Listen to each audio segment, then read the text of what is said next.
Psalm 46 vers 11 lees ons, wees stil en weet ek is God. Dis spesifiek die teks wat vandag vir jou bestem is. Vir jou wat besig is, wat jaag deur die lewe.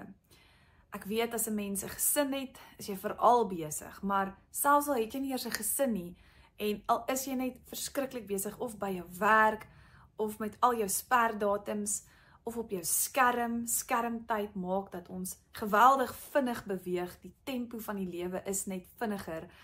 As ons dink aan hoe vinnig ons onmiddellik net kos kan bestel en kan laat aflewer, en hoe die lewe net versnel het, besef ek, dis eintlik regtig nodig om soms net doelbewus tot rus te kom en stil te word.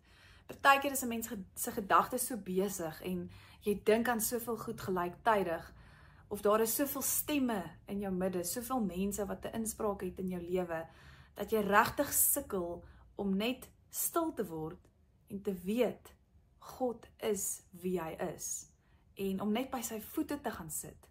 Die afgelope 4 weke het ek geweet, dit is iets wat absoluut net vir my besluit is. Ek was eintlik geforseer om by God se voete te gaan sit en net stil te word en weer te besef dat hy God is. Want ek is besig om op die oomblik 'n pasgebore klein babietjie groot te maak en so ook 'n 2-jarige. So die lewe is op 'n manier baie interessant en chaoties, maar ook wonderlik op dieselfde tyd. En in hierdie tyd het ek besef, ek het nodig om alles in sy hande te plaas en by sy voete te gaan sit en net stil te word en stadiger te beweeg en nie noodwendig te probeer om alles gelyktydig te beheer nie.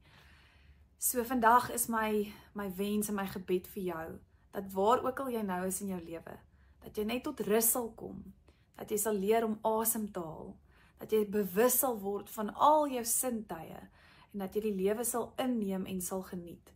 Die lewe is ook bitter onvoorspelbaar. Ek het onlangs ook te doen gehad met die finaliteit van die dood ook. So dalk moet jy vandag net weer 'n oomblik neem en besef dat dit kan enige oomblik jou laaste oomblik wees. Maar leef asof dit jou enigste oomblik is. Maak die beste van elke liewe dag en wees stil en weet, God is in beheer.